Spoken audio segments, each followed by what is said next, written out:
तो शुरुआत में हम बहुत सारी नन्स को देखते हैं जो दरअसल वॉरियर नन्स है, यानी वो सिस्टर्स भी है और योद्धा भी, जो किसी खास चीज की शैतान से हिफाजत कर रही है, उससे लड़ने के लिए तैयार है। क्योंकि अगर शैतान हमारी दुनिया में आ गया और उसने वो चीज हासिल कर ली तो वो दुनिया को बर्बाद कर देगा। तो इसीलिए सारी वॉरियर नन्स दुनिया को बचाने के लिए शैतान और हमारे बीच ढाल बनकर खड़ी है। अब ये सारी वॉरियर नन्स भाग रही थी, मगर इनकी एक नन जो काफी बहादुर थी अचानक गिर जाती है क्योंकि वो काफी जख्मी हो गई थी। इसलिए वो लोग उसे फौरन चर्च में लाते हैं और उसके जिस्म से एक डिवाइस को बाहर निकालते हैं जो बहुत ही पावरफुल ताकतवर थी, क्योंकि जिसमें लगाने से वो इंसान दीवार की आर पार भी जा सकता है, एक जगह से गायब होकर दूसरी जगह आ भी सकता है और अपने सामने वाले इंसान को चुटकी भर में बर्बाद भी कर सकता है। पर ये डिवाइस सिर्फ उस इंसान, उस नन को ही लगाई जाती है जो इसके काबिल होती है, यानी जो इसकी ताकत का सही इस्तेमाल करे। अभी उस नन के जिस्म से डिवाइस को निकाल ही देती है क्योंकि उसकी हालत काफी खराब थी। वो काफी जख्मी होने की वजह से जल्द मरने वाली थी, पर उन्हें इस डिवाइस को बचाना है क्योंकि यही वो चीज है जिसे शैतान से बचाते आ रहे हैं। वो लोग फिर डिवाइस को छुपाने के लिए एक लड़की की लाश में डाल देते हैं और हैरत जैसी डिवाइस उसके जिस्म में जाती है वो हिलने लगती है। अगले ही पल दोबारा से जिंदा हो गई थी। इस लड़की का नाम एवा था जो ऑर्फनेज में रहती थी, यानी अनाथ आश्रम में, जहाँ ऐसे बच्चों को रखा जाता है जिनका दुनिया में कोई नहीं होता, क्योंकि उसके माँ बाप की मौत हो गई थी। मगर जब वो 19 साल की हुई तो उसका वहाँ से जाने का टाइम आ गया, पर वहाँ की एक सिस्टर ने उसे जाने नहीं दिया, बल्कि एक इंजेक्शन लगाकर उसे जान से मार दिया था। वो जब ऑर्फनेज में थी तो चल नहीं सकती थी, पर अब डिवाइस उसके जिस्म में आने से वो चल भी पा रही थी, जिस वजह से वो काफी खुश थी। पर क्योंकि चर्च में खतरनाक लड़ाई चल रही थी, इसीलिए वो यहाँ के माहौल से बाहर निकलती है। बाहर आने पर उसकी मुलाकात एक चोर से होती है जो एवा को अपने साथियों से मिलवाता है, जो मिलकर छोटी मोटी चोरियां किया करते थे। यहाँ एवा को ख्याल आता है कि उस सिस्टर ने मुझे मारने की कोशिश की थी, जो हरकत वो और किसी बच्चे के साथ भी कर सकती है। इसीलिए वो बाकी बच्चों को बचाने के लिए दोबारा से ऑर्फनेज में जाती है। सिस्टर उस वक्त एक बच्चे को भी वो इंजेक्शन लगाकर मारने वाली थी, पर ठीक वक्त पर एवा वहाँ आकर उसे बचाने के लिए सिस्टर से लड़ने लगती है। अब इससे पहले कि सिस्टर उसे पलट कर मारती, वो गला घोटकर सिस्टर को जान से ही मार डालती है। अब चर्च के फादर को एवा के बारे में पता चल गया था, इसीलिए वो अपनी वॉरियर नन्स की आर्मी इन्हीं सभी सिस्टर्स को भेजती है एवा से वो डिवाइस वापस लेने के लिए। पर इन सिस्टर्स में से जो लिलिथ थी, उसका इरादा ये था कि वो डिवाइस निकालकर अब मुझे दे दी जाए क्योंकि मैं उसके काबिल हूँ। पर फादर कहते हैं कि नहीं, तुम्हें वो डिवाइस हम नहीं दे सकते, उसे हमें छुपाना है क्योंकि वो डिवाइस हमारे अलावा वो डीमन भी लेना चाहता है जो बहुत ही खतरनाक है और उससे लड़ना आसान नहीं है। फिर वो डीमन एवा के पास पहुंच जाता है उस डिवाइस को हासिल करने के लिए और उस पर हमला कर देता है। एवा से उस डिवाइस को लेकर वो सीधा हेल इन्हीं जहन्नम में जाएगा। उससे डीमन को ताकतें मिलेंगी और वो फिर कुछ भी कर सकेगा। इसके बाद हम एक बायोटेक इन टेक्नोलॉजी कंपनी को देखते हैं, जिन्हें जमीन पर एक जगह एक काफी अनोखा मेटल मिलता है जो बहुत ही कम पाया जाता है, पर ये सिस्टर्स को भी और डीमन को भी दोनों को ही नुकसान पहुंचा सकता है। फिर वो लोग उसे अपनी कंपनी में लाकर उसकी मदद से एक पोर्टल, एक रास्ता बनाते हैं जिससे दूसरी दुनिया में वो जा सकते थे। ये रास्ता उन्होंने बना तो लिया था, पर अभी वो दूसरी दुनिया में नहीं जा सकते थे क्योंकि एनर्जी उनके पास अभी भी कम थी जो उन्हें उस डिवाइस से मिल सकती थी। तो ये भी अब उस डिवाइस को हासिल करना चाहती थी। अब हम इस कंपनी की हेड जो एक डॉक्टर थी उसे और उसके साथी को देखते हैं, जिन दोनों के लिए ही ये मैटर बहुत खास था, सबसे ज्यादा डॉक्टर के लिए, क्योंकि वो ये सब अपने बेटे के लिए कर रही थी, क्योंकि उसके बेटे को एक खतरनाक खून की बीमारी है। ये बीमारी उसे इसलिए हुई क्योंकि वो ऐसे पैदा नहीं हुआ, बल्कि डॉक्टर ने उसे साइंस टेक्नोलॉजी की मदद से पैदा किया है और अब वो उसे ठीक करना चाहती है, जिसके लिए उसने दूसरी दुनिया का दरवाजा बनाया। क्योंकि उसका मानना है कि अगर मैं अपने बेटे को वहाँ भेज दूँ तो वो बिल्कुल ठीक हो जाएगा। वजह ये है कि वो दुनिया ही ऐसी है जहाँ हर बीमारी का इलाज है और वहाँ कोई भी नहीं मरता। ये सब कुछ वो अपने बेटे की मदद से ही कर पा रही थी। दूसरी दुनिया का दरवाजा भी उसने अपने बेटे की मदद से ही बनाया है, क्योंकि उसके बेटे को एक एंजल फरिश्ता नजर आता है जो उसे इस सब के बारे में गाइड करता है, बताता है। उधर फादर और सिस्टर्स की आर्मी को एवा मिल भी जाती है, जो बेहोश थी क्योंकि उस पर डीमन ने हमला जो कर दिया था। वो उसे अपने साथ ले जाती है और जब उसे होश आती है तो फादर उसे इस डिवाइस की हिस्ट्री के बारे में बताते हैं कि काफी सालों पहले इस डिवाइस को हेवन यानी जन्नत से एक एंजल लेकर आया था जिसका नाम एड्रियल था, ताकि वो इस डिवाइस की मदद से एक जख्मी वॉरियर को ठीक कर दे और सभी डीमंस का खात्मा करके इस दुनिया की हिफाजत कर सके। फादर कहते हैं कि मेरे हिसाब से उस डिवाइस ने तुम्हें चुना है, तुम उसके काबिल हो, इसलिए आज वो तुम्हारे पास है और अब मैं तुम्हें भी अपनी टीम में शामिल करना चाहता हूँ। जिस पर वो मान भी जाती है और फौरन ही उसकी ट्रेनिंग शुरू हो गई थी जो यहाँ की मदर उसे कर रही थी। यहाँ हमें ये भी पता चलता है कि जिस भी इंसान के पास ये डिवाइस होती है उसे ये पता चल जाता है कि डीमन हमारी दुनिया में आ रहा है और फिर उस मेडल की मदद से उसे मारा भी जा सकता है। पर एवा कुछ दिन यहाँ उनके साथ रहती तो है, मगर यहाँ से जाने का फैसला करती है क्योंकि उसे यहाँ नहीं रहना बल्कि पूरी दुनिया घूमना है जो उसका सपना था। वो यहाँ से भागने के लिए अपने चोर साथी को बुला लेती है, पर तभी यहाँ सिस्टर लिलित आकर उसे रोक देती है इससे पहले कि वो एवा के अंदर से डिवाइस को निकालती। यहाँ शूटर नैन आ जाती है, यानी वो गन से शूट करने में माहिर थी, मगर इस हड़बड़ी में वो डिवाइस ऑन हो जाती है, चल पड़ती है और ऐसा होते ही डीमन भी उसे हासिल करने के लिए आ जाता है। वो सबसे पहले सिस्टर लिलित पर हमला करता है और अब इससे पहले कि वो एवा को भी मारता, वो सिस्टर की तलवार छीनकर डीमन की आर पार कर देती है, जिससे वो जख्मी हो गया था और लिलित को अपने साथ लेकर यहाँ से गायब हो जाता है, जिससे सबको ये लगता है कि लिलित की मौत हो गई होगी, मगर वो मरी नहीं थी, अभी जिंदा थी। वापिस वो जैसी तैसी चर्च आ तो गई थी, लेकिन अब उसके अंदर एक अलग ही तरह की ताकत आ गई थी जिससे वो खुद भी अनजान थी। साथ ही एवा भी सही सलामत वापिस आ गई थी, जिसे सिस्टर एक खुफिया कमरे में लेकर जाती है जहाँ अलग अलग मेडल्स और एक डायरी थी जिसे सालों से वॉरियर नर्स लिखती आ रही थी। इस डायरी से एवा को पता चलता है कि उस एंजल यानी एड्रियल की मौत हो गई थी क्योंकि उसने अपनी ये डिवाइस वॉरियर नर्स को दे दी थी। उसे दफनाने के बाद जो भी एड्रियल की कब्र के पास जाकर बैठता था उसकी हर तकलीफ हर बीमारी ठीक हो जाया करती थी, जिसके बाद सभी वॉरियर्स ने ये फैसला किया कि वो एड्रियल की लाश को एक जगह पर छुपाकर आसपास मोटी दीवार बना देंगे ताकि उसकी शक्तियाँ और किसी को ना मिल सके। इसीलिए हमने उसकी लाश को एक चर्च में कब्र बनाकर रख दिया ताकि उसकी शक्तियाँ वहाँ रहने वाले लोगों के काम आ सके। तो अब हमें एड्रियल के जिस्म का हिस्सा चाहिए, फिर चाहे वो हड्डियाँ ही क्यों ना हो, क्योंकि वो मिलने के बाद हम उन्हें खत्म कर देंगे और फिर डीमन भी यहाँ नहीं आ पाएगा, क्योंकि हमारा मानना है कि उसकी शक्तियों की वजह से ही डीमन हमारी इस दुनिया में आ रहा है, वो भी एक पोर्टल रास्ते के जरिए। तो अब ये लोग फैसला करते हैं कि इस सब में हम डॉक्टर और उसके साथी की मदद लेंगे और एड्रियल की हड्डियों को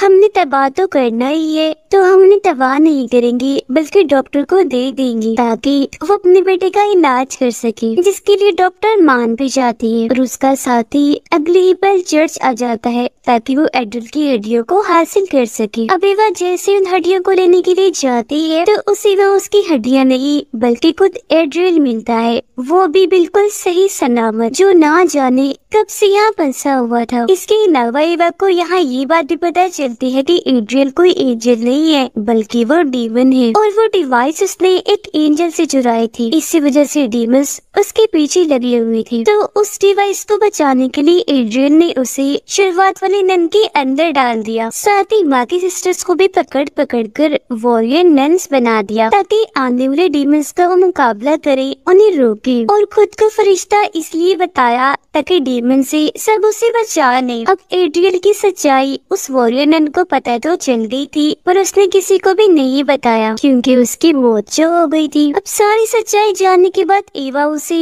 वो डिवाइस नहीं देना चाहती थी, पर एड्रियल जबरदस्ती वो हासिल कर लेता है, जिससे काफी तेज एनर्जी को हम चलते हुए देख पाते हैं, जो दूसरी दुनिया की उस रास्ते में बनी थी जो डॉक्टर ने बनाया था। उसके बेटे को भी ये बात पता चल गई थी, इसीलिए वो उस पोर्टल में जाने का फैसला करता है। अब वो तो चला जाता है, पर उसकी मॉम नहीं जा पाती क्योंकि उन्हें उनका साथी रोक लेता है। तब तक वो रास्ता भी बंद हो गया था। अब बाकी वॉरियर नन्स और फादर भी एवा को बचाने के लिए यहाँ आ गए थे, क्योंकि इन सब ने भी उस एनर्जी को महसूस कर लिया था और आखिरकार उसे बचाकर वो बाहर ले आते हैं। फिर जब एवा उन्हें एड्रियल की सच्चाई बताती है तो वो यकीन तो कर लेती है, साथ ही ये बात भी सामने आती है कि इतने वक्त से और कोई नहीं बल्कि फादर ही एड्रियल को जगाने की कोशिश कर रही थी, जो सुनकर सारी सिस्टर्स को काफी गुस्सा आता है। और अब क्योंकि एड्रियल जाग ही गया था तो वो अपने डीमन आर्मी को कंट्रोल में करके सिस्टर्स पर हमला करवा देता है, जिससे एक सिस्टर वहाँ से गायब हो गई थी। इसके बाद हम 2 महीने बाद का वक्त देखते हैं, जहाँ एड्रियल के हमले के बाद एवा दूसरे शहर में आकर छुपी होती है, वो भी उस सिस्टर के साथ जो गायब हो गई थी। और अब ये दोनों एक ही बार में काम कर रही थी। एवा ने यहाँ काफी लोगों से दोस्ती भी कर ली थी और सबसे ज्यादा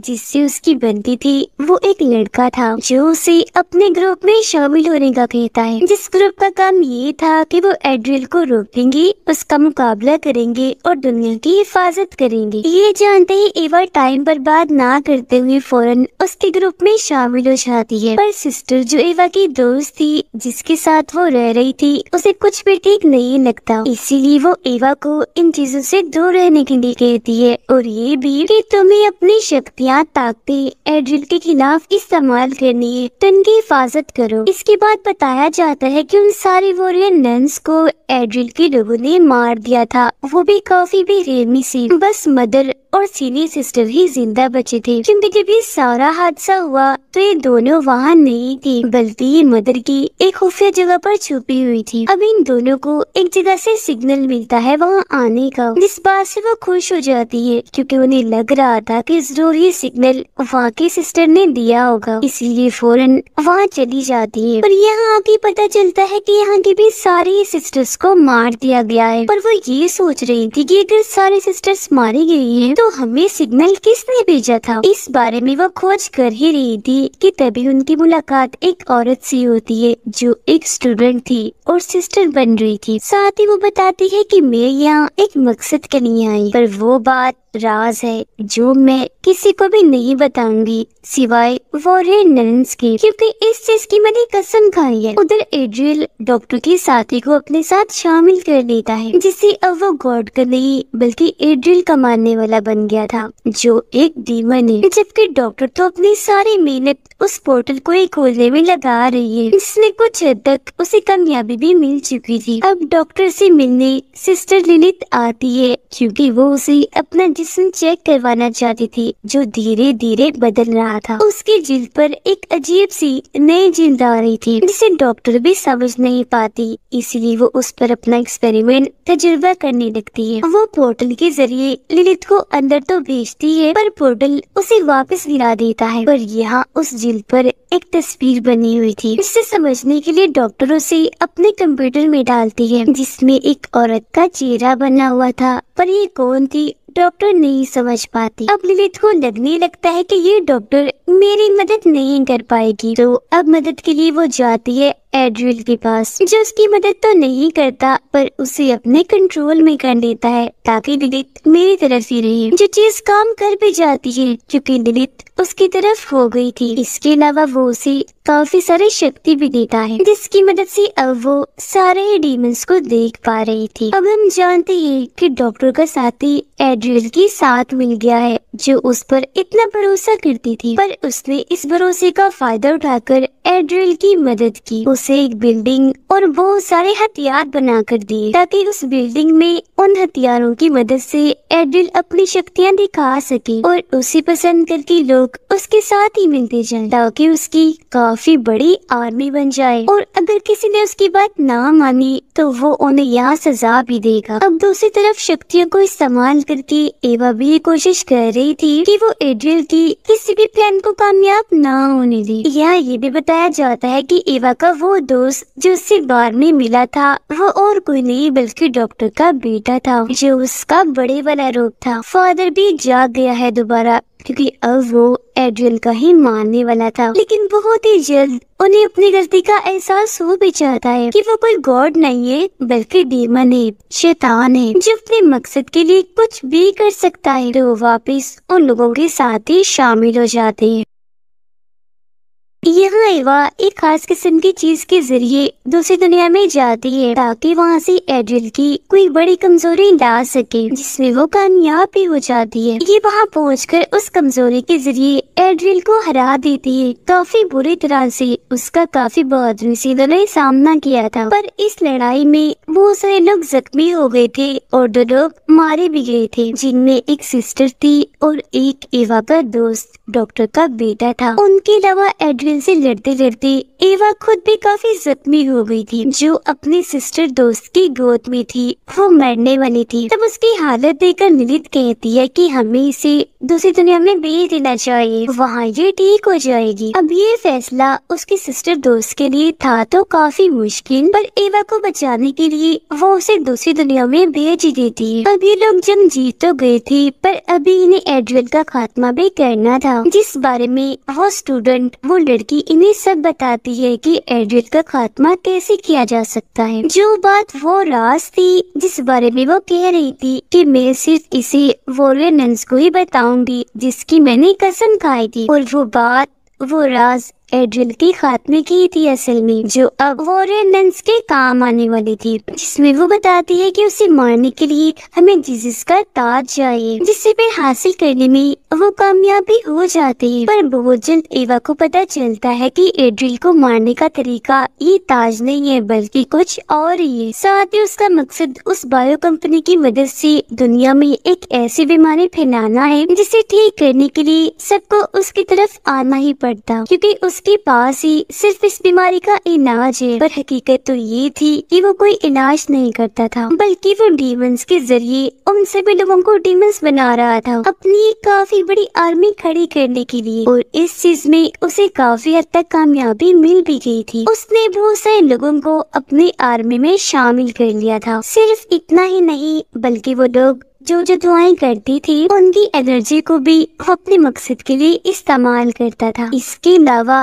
वो डॉक्टर की टेक्नोलॉजी से एक ऐसा पोर्टल खोलता है जो जल्दी बंद ना हो, क्योंकि वो इस दुनिया में बहुत सारे डीमंस को बुलाना चाह रहा था ताकि उनकी मदद से वो पूरी दुनिया पर कब्जा कर सके। अब तभी वो उस पोर्टल के जरिए एक औरत को भी वहाँ से बाहर इस दुनिया में लाता है ताकि हमेशा उसे यहाँ कैद कर सके, क्योंकि ये औरत काफी बहादुर थी जो एड्रिल को हरा सकती थी और वो नहीं चाहता था कि उसे कोई रोके। ये औरत असल में दूसरी दुनिया की मास्टर थी। उसकी दुनिया में एड्रिल कब्जा करना चाहता था पर जब वो वहाँ पर हार गया, इसीलिए उसने इस मास्टर की डिवाइस चुरा ली, क्योंकि वो जानता था कि ये मास्टर मेरी सबसे ताकतवर दुश्मन है और मुझे इस डिवाइस की मदद से हरा देगी। उस दुनिया से हार जाने के बाद वो हमारी दुनिया में आया राज करने के लिए, पर यहाँ आते ही उसे काफी सालों के लिए कैद कर दिया। वहाँ से जब वो निकला फिर भी अपने मकसद में कामयाब नहीं हुआ, क्योंकि वॉरियर नन्स ने उसके हर इरादे का खात्मा कर दिया। अब मैं आपको बता दूं कि ये जो औरत थी इन्हीं मास्टर ये हेवन की थी जो बहुत ही ताकतवर है, क्योंकि इसमें एंजल जैसी शक्तियाँ पाई जाती है। और डॉक्टर के बेटे को जो गाइड करती थी जो उसे नजर आई थी वो भी ये औरत ये मास्टर ही थी। और स्क्रीन पर जिस औरत की तस्वीर डॉक्टर को नजर आई थी जब वो लिलिथ पर एक्सपेरिमेंट कर रही थी तो वो भी यही थी और इन्होंने ही एवा को गाइड किया था कि एड्रिल का खात्मा कैसे करना है। एवा के साथ साथ उन्होंने डॉक्टर के बेटे को भी ट्रेन किया। अब ये मिशन उन दोनों के लिए काफी मुश्किल था क्योंकि इनकी जान भी जा सकती थी, पर फिर भी ये दोनों पीछे नहीं हटे और इन्होंने मास्टर का साथ दिया ताकि दुनिया को बचाया जा सके, जिसमें सबसे बड़ा हाथ डॉक्टर के बेटे का था, क्योंकि जैसा कि हम जानते हैं उसे खून की बीमारी थी और उसके खून में उस मेटल की ताकत थी जिससे डीमन और एड्रिल का खात्मा किया जा सकता था। और जब भी लोग एड्रिल को मारने के लिए जा ही रहे थे कि वहाँ उसने लिलिथ को अपने कब्जे में करके डॉक्टर के बेटे को मरवा दिया, जिससे एवा एकदम काफी टूट गई क्योंकि वो उसका दोस्त था। तभी यहाँ वो डीमन भी आ गया जो आते ही सबसे पहले एड्रिल को मारता है और अब वो एवा को जैसे मारने के लिए आगे बढ़ता है तो मास्टर उसे और बाकी डीमंस को रोककर पोर्टल के जरिए वापस भेज देती है और खुद भी यहाँ से चली जाती है। एड्रिल के खात्मे के साथ ही उनकी जंग खत्म हो गई थी। इसके बाद हम चर्च का सीन देखते हैं जहाँ पर शायद एवा वापस आ गई थी क्योंकि उसकी मेटल की तलवार चमक रही थी। तभी इसी बात के साथ ये दोनों पहला और दूसरा